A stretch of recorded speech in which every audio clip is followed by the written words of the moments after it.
4 minutes. Oui, seulement 4.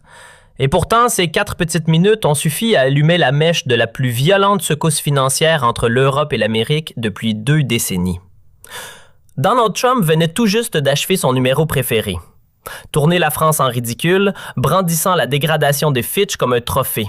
Comme si c'était la preuve ultime d'une supériorité gravée dans le marbre. Face à lui, Sébastien Lecornu encaissait sous ce rictus moqueur, ce sourire de vainqueur pressé, persuadé d'avoir enterré une bonne fois pour toutes la crédibilité économique française. Sauf que la scène a basculé, d'un coup. Le premier ministre français s'est levé, calmement, et a lâché une phrase qui a fait frissonner Manhattan, paniquer les écrans de trading et décrocher les indices à l'ouverture. Ce n'était pas une discussion de chiffres entre chefs d'État, ni un duel de punchlines diplomatiques. C'était l'instant précis où Paris a brandi une vérité toxique. L'existence de manipulations comptables parmi les plus indécentes jamais attribuées à l'histoire financière américaine. Et pour mesurer le poids de ce qui s'est joué là, il faut rembobiner. Revenir 3 semaines plus tôt.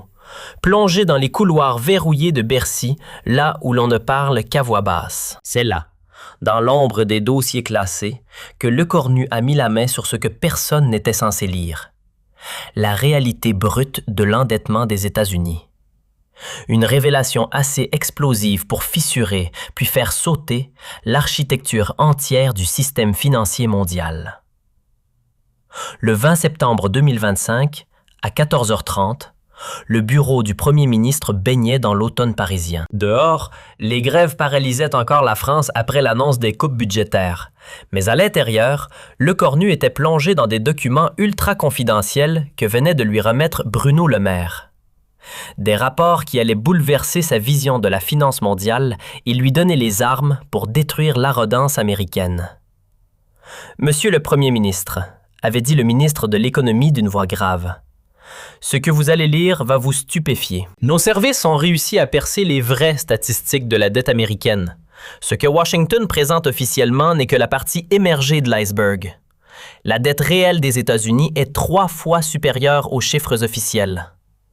Lecornu avait levé les yeux, incrédule. « Vous voulez dire que... » « Oui, Monsieur le Premier ministre. L'Amérique cache une dette colossale qui représente plus de 200% de son produit intérieur brut réel. C'est la plus grande escroquerie comptable de l'histoire. Les documents étaient accablants.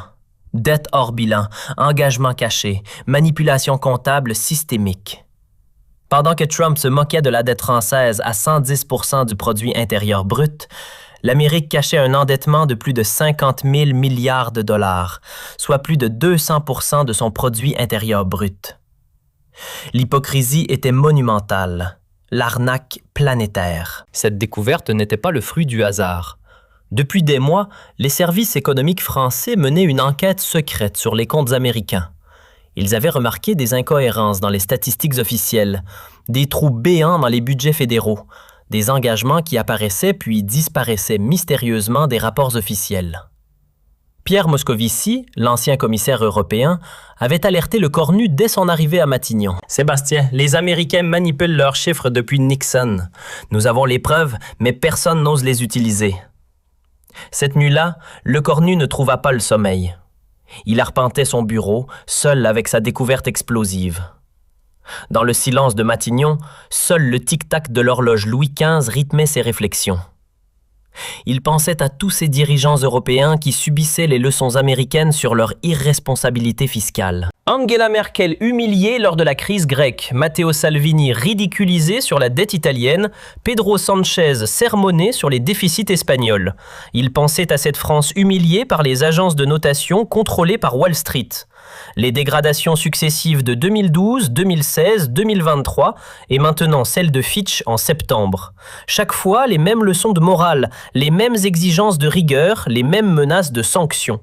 Il pensait surtout à cette Amérique qui donnait des leçons de rigueur budgétaire tout en pratiquant la plus grande escroquerie comptable de l'histoire. Mais ce que Lecornu découvrait cette nuit-là dépassait ses pires soupçons. Les documents révélaient un système de dissimulation gigantesque. Les États américains cachaient 8 000 milliards de dettes dans des structures hors bilan. Le Pentagone dissimulait 12 000 milliards d'engagements militaires sur 20 ans. La sécurité sociale américaine occultait 14 000 milliards de passifs actuariels. Les banques centrales régionales masquaient 5 000 milliards de créances douteuses. Wall Street elle-même cachait 18 000 milliards de produits dérivés toxiques dans des paradis fiscaux. Le total était vertigineux. 67 000 milliards de dollars, soit 247 % du produit intérieur brut américain. 3 fois plus que les chiffres officiels. Le 25 septembre, Lecornu convoqua ses conseillers économiques les plus fiables. La réunion se tenait dans le salon Napoléon, loin des oreilles indiscrètes. Autour de la table, Bruno Le Maire, le gouverneur de la Banque de France, François Villeroy de Galhau, Jean Arthuis, l'ancien ministre du Budget, et Patricia Miralles, experte en intelligence économique. L'atmosphère était électrique, chargée de la gravité de la découverte. « Mes amis », commença Lecornu d'une voix déterminée, « nous avons découvert que les États-Unis mentent sur leurs dettes depuis des décennies. Ils cachent plus de 30 000 milliards de dollars d'engagement. Cette mascarade va cesser. » « Sébastien, » intervint Villeroy de Galhau, visiblement préoccupé. « Vous vous rendez compte des conséquences? Si nous révélons cela, c'est tout le système financier international qui s'effondre. Le dollar, les marchés, les banques centrales, tout le système de Bretton Woods s'écroule. » Lecornu l'interrompit d'un geste net. « François, le système s'effondrera de toute façon. Regardez les signaux. Inflation galopante, bulle spéculative, endettement insoutenable. Autant que ce soit nous qui contrôlions l'effondrement plutôt que de le subir. » Jean Arthuis, l'homme aux 3 décennies d'expérience budgétaire, était profondément inquiet. « Mais enfin, Sébastien, si nous attaquons la crédibilité américaine, ils peuvent nous détruire économiquement. Ils contrôlent le dollar, SWIFT, les marchés de commodités. » Lecornu le regarda avec une détermination froide qui impressionna l'Assemblée. « Jean, ils nous détruisent déjà. Regardez notre note dégradée. Nos taux d'intérêt qui explosent, notre industrie qui ferme, notre crédibilité en ruine. Nous n'avons plus rien à perdre et surtout, nous avons enfin les armes pour nous défendre. » Patricia Miralles prit la parole. « Monsieur le Premier ministre, nos services ont identifié les mécanismes précis de dissimulation. Nous pouvons prouver chaque milliard caché. Mais attention, révéler cela, c'est déclarer la guerre économique à l'Amérique. » « Patricia, » répondit Lecornu, « l'Amérique nous a déjà déclaré la guerre économique. Trump nous humilie publiquement. Les agences nous dégradent systématiquement. Wall Street spécule contre nous. Nous allons simplement révéler la vérité. Et la vérité, c'est que l'empereur américain est nu. » Les jours suivants furent intenses. Lecornu fit compiler tous les documents prouvant les manipulations comptables américaines. L'équipe travaillait jour et nuit dans le plus grand secret. François Bayrou, le haut commissaire au plan, coordonnait l'analyse des données. Agnès Pannier-Runacher vérifiait les implications industrielles. Gérald Darmanin calculait les impacts sur les finances publiques. L'ampleur de l'escroquerie dépassait l'imagination. Dettes des États fédérés cachées dans des véhicules ad hoc, engagements militaires dissimulés dans des budgets noirs, passifs sociaux occultés par des réformes paramétriques, bulles spéculatives déguisées en croissance par des manipulations statistiques. Les services secrets français avaient réussi un coup de maître. Ils avaient infiltré les systèmes comptables du Trésor américain, piraté les bases de données de la Réserve fédérale, intercepté les communications entre Wall Street et Washington. Tout était documenté, prouvé, irréfutable. Le 5 octobre, un premier test eut lieu. Lors d'une visioconférence du groupe des 7, Trump lança une pique sur les problèmes budgétaires français. Lecornu ne répondit pas, se contentant d'un sourire énigmatique. Mais ses conseillers comprirent. Il préparait sa riposte. Il fourbissait ses armes. Le 8 octobre, Christine Lagarde, présidente de la Banque centrale européenne, téléphona personnellement à Lecornu. « Sébastien, j'ai entendu des rumeurs inquiétantes. Vous ne comptez quand même pas. »« Christine, » l'interrompit Lecornu, « ne vous inquiétez pas. Nous allons simplement rétablir la vérité comptable. N'est-ce pas le rôle d'une banque centrale de veiller à la transparence des comptes? » Le 10 octobre, l'événement déclencheur se produisit. Trump publia un message particulièrement méprisant et humiliant sur la dégradation française. « La France est en faillite. Note dégradée par Fitch. Économie en ruine. Il ferait mieux de copier le modèle américain au lieu de faire grève. Triste. Ce message, accompagné d'emojis moqueurs, fut vu 50 millions de fois en 2 heures. Il humiliait publiquement la France devant le monde entier, ridiculisait son gouvernement, insultait son peuple. Les réactions furent immédiates. Les marchés français plongèrent, l'or chuta, les taux français explosèrent. Cette humiliation publique fit exploser la colère froide de Lecornu. Il avait supporté les attaques, encaissé les critiques, mais cette fois, Trump était allé trop loin. Dans l'heure qui suivit le message, le premier ministre convoqua une conférence de presse exceptionnelle pour 16 heures. « Messieurs les journalistes », annonça le service de presse de Matignon, « le premier ministre fera une déclaration importante sur la situation économique internationale. Conférence exceptionnelle, salle des fêtes, 16 heures précises. » Les journalistes du monde entier se précipitèrent à Matignon. Reuters, AP, AFP, Bloomberg, Financial Times, Wall Street Journal. Tous pensaient assister à une réponse défensive du premier ministre français face aux moqueries de Trump. Ils ne savaient pas qu'ils allaient être témoins de l'effondrement du mythe économique américain. À 15h30, Lecornu fit une dernière vérification avec son équipe. « Tout est prêt ?» « Oui, monsieur le Premier ministre. Les documents sont classés, les preuves vérifiées, les traductions préparées. Nous avons également prévenu nos ambassades et nos alliés européens. » À 16 heures précises, Lecornu apparut dans la salle des fêtes de Matignon, face aux caméras du monde entier. Il portait un costume sombre, une cravate bleue et tenait à la main une pile de documents impressionnante. Son visage était grave, déterminé, presque menaçant. Le contraste était saisissant avec l'image du dirigeant en difficulté que Trump tentait de véhiculer. « Mesdames et messieurs les journalistes », commença-t-il d'une voix claire et posée, « le président Trump s'amuse de nos difficultés économiques depuis ce matin. Il nous donne des leçons de gestion budgétaire sur les réseaux sociaux. Il nous conseille de copier le modèle américain. Permettez-moi de lui répondre avec des faits précis et documentés. » Il marqua une pause, laissant le silence s'installer dans la salle bondée. Puis il ouvrit le premier dossier avec une lenteur théâtrale calculée. Dette officielle des États-Unis, selon leurs propres chiffres, 33 000 milliards de dollars. Mais dette réelle, en incluant tous les engagements cachés que nos services ont identifiés, 67 000 milliards de dollars. Le chiffre tomba comme une bombe atomique dans l'assistance. Les journalistes se regardaient, incrédules. Soit 247% du produit intérieur brut américain réel contre 110% pour la France. Qui donne des leçons à qui, M. Trump? Les premières réactions furent instantanées. Dans les salles de rédaction du monde entier, les téléphones se mirent à sonner. À Londres, le Financial Times mobilisa ses meilleurs analystes. À New York, Bloomberg activa ses équipes de crise.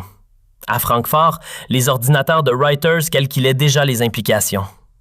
Mais Lecornu n'avait fait que commencer sa démonstration. « Permettez-moi de détailler ces 67 000 milliards de mensonges comptables américains, » continua-t-il en sortant un nouveau dossier. « Dettes cachées des États fédérés américains, dissimulées dans des structures hors bilan, 8 000 milliards de dollars. Le Texas cache 800 milliards, la Californie, 1 200 milliards, New York, 900 milliards. » Pendant qu'il donne des leçons d'orthodoxie budgétaire à l'Europe, il pratique la comptabilité créative à grande échelle. Cette révélation spécifique sur les États américains fit l'effet d'un séisme. Les journalistes américains présents dans la salle commencèrent à prendre des notes frénétiquement. Ils réalisaient que le premier ministre français ne bluffait pas. Il avait des chiffres précis, des données vérifiables. Engagement militaire hors bilan du Pentagone, 12 000 milliards de dollars sur 20 ans, poursuivit Lecornu implacablement. Contrat d'armement caché, base militaire non déclarée, opérations secrètes, mercenaires privés. Tout ce que le Congrès américain ne voit jamais dans les budgets officiels.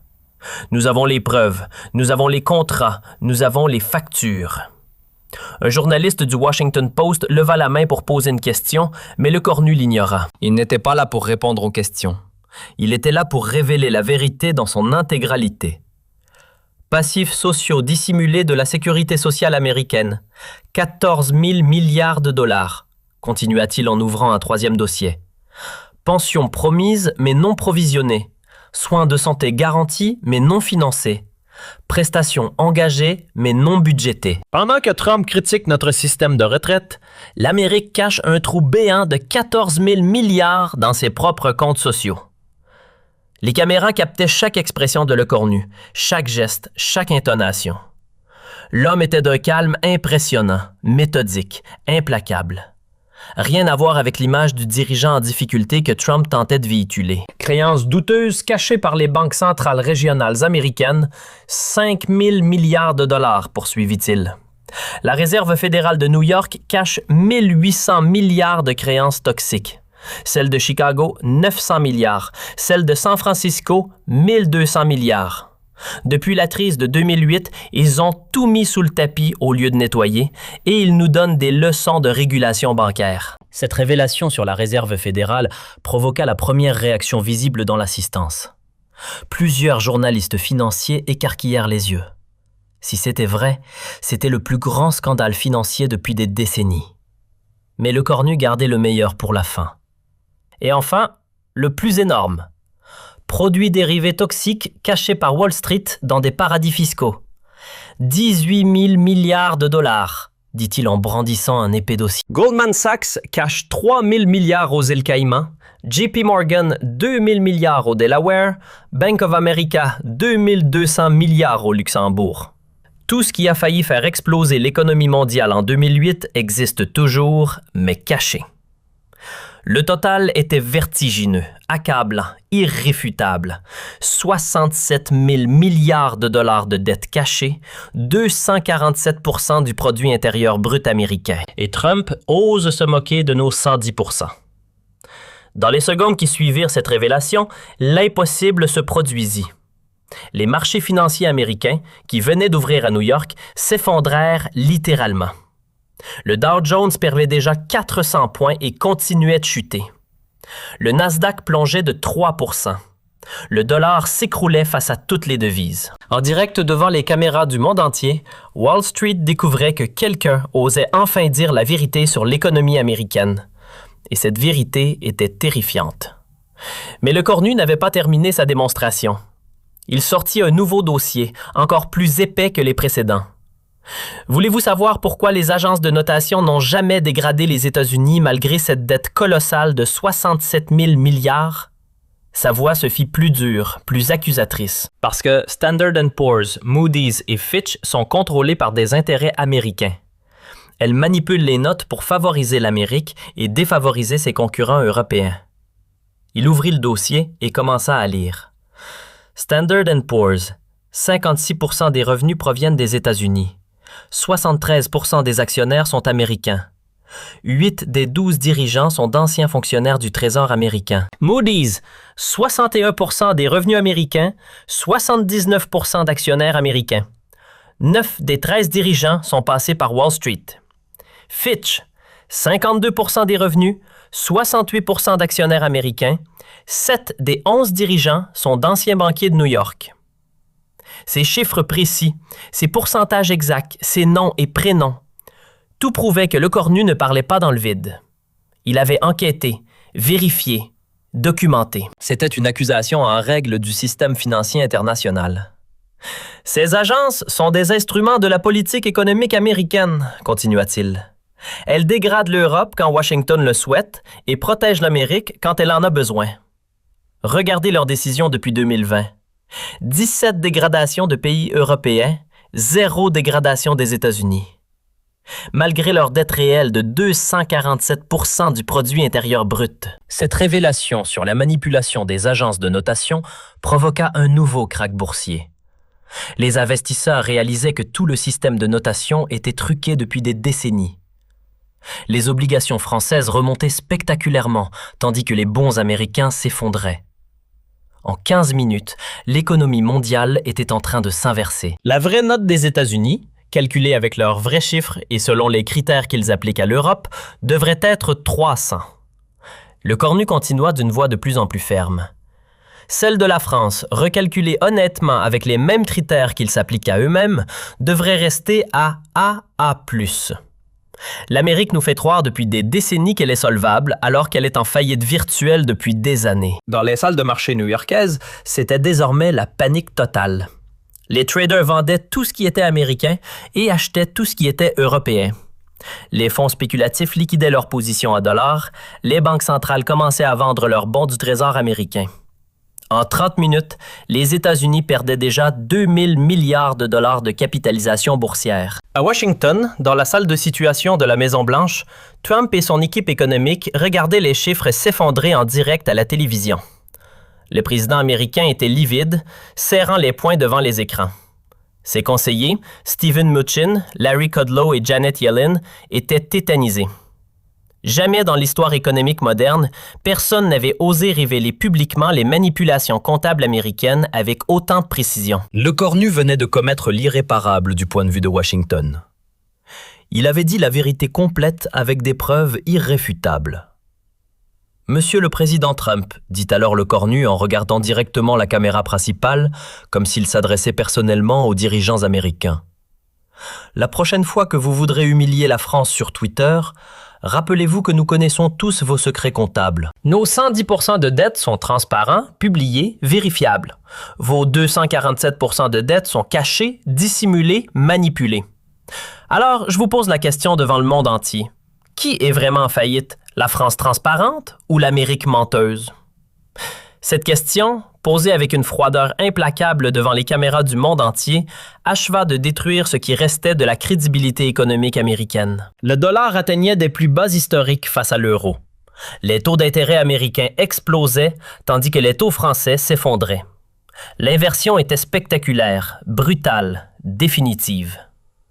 Mais le cornu ne s'arrêta pas là. Il avait préparé un dernier coup, le plus dévastateur de tous. Et puisque M. Trump aime donner des conseils économiques sur Twitter, permettez-moi de lui en donner un en retour, dit-il avec un sourire glacial. Avant de critiquer la France qui fait grève pour défendre ses services publics, demandez-vous pourquoi l'Amérique ne peut pas se permettre de soigner ses citoyens, d'éduquer ses enfants ou de réparer ses routes avec 67 000 milliards de dettes cachées. Nous sommes transparents sur nos difficultés. Vous mentez sur les vôtres.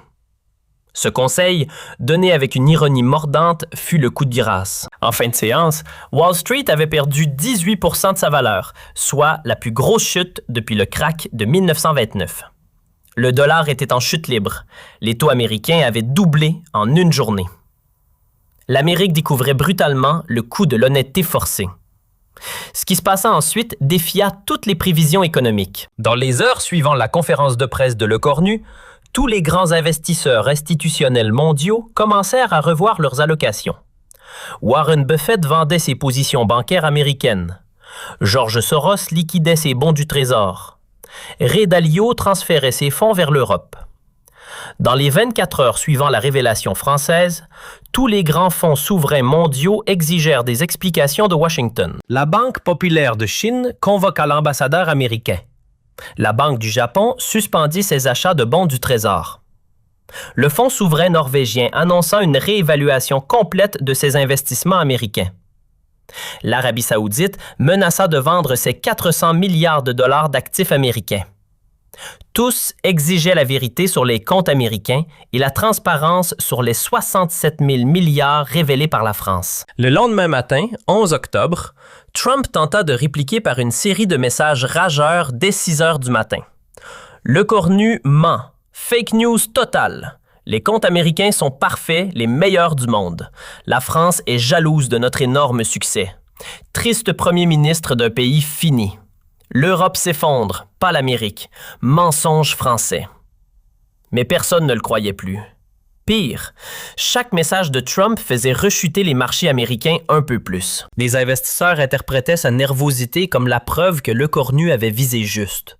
Plus Trump niait, plus il confirmait les accusations françaises. À 10 heures, Trump fut contraint de convoquer une conférence de presse d'urgence pour rétablir la vérité sur l'économie américaine. Mais face aux journalistes, le président américain s'empêtra dans ses explications. « Nos comptes sont parfaits, les meilleurs du monde, tout le monde le sait », répétait-il. « Ces 33 000 milliards, c'est rien du tout pour l'Amérique. Nous sommes riches, très riches, plus riches que tous les autres. » Quand un journaliste de CNN lui demanda directement « Monsieur le Président, pouvez-vous confirmer ou démentir les chiffres de 67 000 milliards avancés par le premier ministre français? Trump explosa. Ce sont des fake news. Le cornu est jaloux. L'économie française s'effondre, pas la nôtre. Mais il ne donna aucun chiffre précis, aucune preuve contraire, aucune explication technique. Face à la précision glaciale de Lecornu, Trump paraissait amateur, improvisé, peu crédible. Cette conférence de presse ratée aggrava encore la situation. Les marchés continuaient leur chute libre. Le dollar perdait 3% supplémentaires. Les taux américains continuaient d'exploser. L'économie américaine entrait dans une spirale infernale. Le 12 octobre, 2 jours après les révélations françaises, l'impensable se produisit. Standard & Poor's, l'agence de notation américaine elle-même, annonça qu'elle réévaluait la note souveraine des États-Unis à la lumière de nouvelles informations concernant l'endettement fédéral et l'ampleur réelle des engagements hors bilan. C'était la première fois dans l'histoire qu'une agence américaine remettait publiquement en question sa propre complaisance envers Washington. Cette annonce provoqua un tsunami financier. Si même les agences contrôlées par les États-Unis reconnaissaient qu'il y avait un problème majeur avec la dette américaine, c'est que la situation était catastrophique. Les derniers investisseurs qui doutaient encore fuyaient massivement le dollar. La livre sterling, l'euro, le yuan, le yen, toutes les devises montaient face aux billets verts. En France, l'effet fut exactement inverse et spectaculaire. Les révélations de Lecornu avaient restauré d'un coup la crédibilité française aux yeux du monde entier. Fitch annonça qu'elle reconsidérait sa récente dégradation de la France au vu de la transparence exemplaire des comptes français comparée aux manipulations comptables révélées ailleurs. Moody's évoqua une possible amélioration de la note française compte tenu du leadership moral montré dans le domaine de l'honnêteté comptable. En une semaine, la France était passée du statut de mauvais élève budgétaire à celui de référence mondiale en matière de transparence financière. L'inversion était saisissante. Les grèves françaises cessèrent brutalement. Les syndicats, les manifestants, les opposants politiques réalisaient soudain que leur premier ministre venait de sauver l'économie française en détruisant l'arrogance américaine. Philippe Martinez de la CGT déclara « Nous suspendons nos mouvements sociaux. Lecornu vient de redonner sa dignité à la France. » Pour la première fois depuis des mois, les Français de toutes tendances étaient unis derrière leurs dirigeants. Les sondages de popularité de Lecornu explosèrent, 89% d'opinions favorables, du jamais vu sous la Ve République. Le 15 octobre, 5 jours après les révélations, Trump fut contraint à l'humiliation suprême. Sous la pression conjuguée des marchés, du Congrès, de la Réserve fédérale et des alliés internationaux, il dut publier un addendum budgétaire exceptionnel reconnaissant 15 000 milliards de dollars de dettes supplémentaires précédemment non comptabilisées dans les États financiers fédéraux. Cette reconnaissance partielle confirmait les accusations françaises et détruisait définitivement la crédibilité de Trump. Mais c'était une erreur tactique majeure. En admettant 15 000 milliards cachés, Trump confirmait implicitement que Lecornu avait raison sur le principe. Et si 15 000 milliards étaient cachés, pourquoi pas les 52 000 milliards restants? Lecornu poussa immédiatement son avantage. Le soir même, il donna une nouvelle conférence de presse à Matignon. M. Trump vient d'admettre qu'il cachait effectivement 15 000 milliards de dettes. C'est un premier pas vers l'honnêteté. Mais nos services français ont identifié 52 000 milliards supplémentaires qu'il cache encore. Nous avons les preuves, nous avons les documents. Tant qu'il ne publiera pas l'intégralité de ses vrais comptes, les marchés mondiaux ne lui feront plus jamais confiance. Cette escalade française provoqua l'effondrement final de l'économie américaine. Le 20 octobre, le Congrès américain, sous la pression d'une opinion publique outrée de découvrir qu'on lui mentait depuis des décennies, vota d'urgence le Truth in Government Accounting Act, une loi contraignant l'administration Trump à publier l'intégralité des engagements fédéraux, étatiques et para-étatiques sous peine de procédure d'impeachment. Trump était acculé, contraint à la transparence totale par la pression française. Il n'avait plus le choix. Dire la vérité ou risquer la destitution. Le 1er novembre 2025, exactement 3 semaines après les révélations de Lecornu, l'administration américaine publia enfin ses comptes financiers complets et non manipulés. le document de 347 pages révélait l'ampleur de la catastrophe. 71 000 milliards de dollars de dette totale, soit 263% du produit intérieur brut américain. Les accusations françaises étaient même en deçà de la réalité. Cette révélation finale acheva de détruire l'hégémonie économique américaine. Dans la foulée, Standard & Poor's dégrada immédiatement les États-Unis de AAA à BB-, soit 6 crans d'un coup, en raison d'une manipulation comptable majeure et d'un endettement réel insoutenable. Moody's suivit avec une dégradation de AAA à BB+. Fitch confirma avec BB. Pour la première fois de l'histoire moderne, l'Amérique perdait simultanément son statut de référence économique mondiale et sa note AAA. Pendant ce temps, les agences françaises remontaient spectaculairement la France en reconnaissance de sa transparence comptable exemplaire et de son leadership moral en matière de vérité budgétaire. Standard & Poor's remonta la France de A+ à AA. Moody's et Fitch suivirent. En un mois, l'inversion était complète. La France passait de A+ à AA, tandis que les États-Unis chutaient de AAA à BB-, du jamais vu dans l'histoire économique. L'hiver 2025-2026 confirma que les révélations de Le Cornu avaient changé à jamais l'ordre économique mondial. Le dollar perdait progressivement son statut de monnaie de réserve mondiale au profit d'un panier de devises incluant l'euro, le yuan, la livre et l'or. Les banques centrales mondiales réduisaient massivement leurs réserves en dollars. L'Amérique découvrait ce que signifiait payer ses vraies dettes au vrai prix du marché, sans le privilège de la planche à billets. En décembre 2025, Le Cornu fut désigné personnalité économique de l'année par le Financial Times, homme de l'année par Time Magazine et leader mondial de la transparence par The Economist. L'homme qui a révélé la plus grande vérité économique du siècle, titrait le Wall Street Journal. Désormais contraint d'être objectif, le premier ministre français était devenu le symbole mondial de la transparence financière face aux manipulations de Washington. Le 31 décembre 2025, dans son discours de fin d'année devant 67 millions de Français unis, Le Cornu put dresser un bilan historique. Mes chers compatriotes, il y a 3 mois, Trump humiliait publiquement la France sur sa dette. Aujourd'hui, les États-Unis sont dégradés à BB avec leurs 263% de dette cachée révélée. La France retrouve sa note AAA avec sa transparence exemplaire reconnue. La vérité française a libéré le monde entier des mensonges comptables de Wall Street. Il conclut par cette phrase prophétique qui marqua l'histoire. L'ère des manipulations comptables américaines est définitivement révolue. Nous entrons dans l'époque de la transparence financière mondiale. Et cette transparence, mes chers compatriotes, parle français.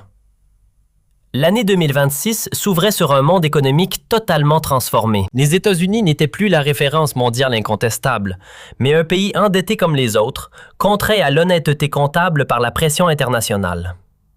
La France, elle, était redevenue un modèle de rigueur, de transparence et de leadership moral. Aujourd'hui, quand les historiens de l'économie étudient la fin de l'hégémonie du dollar et l'émergence du multipolarisme monétaire, ils remontent toujours à ce moment historique précis.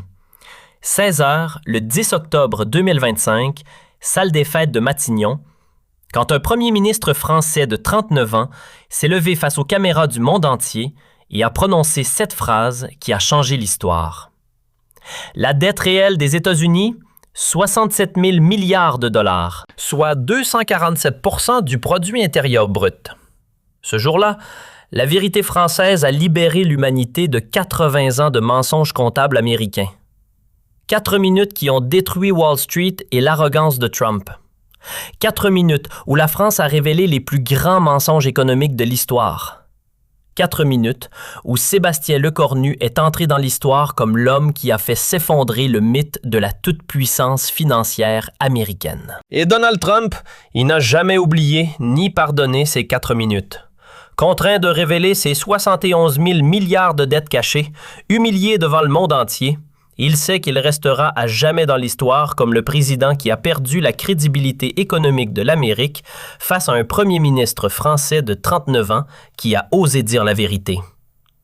La leçon était donnée au monde entier pour l'éternité.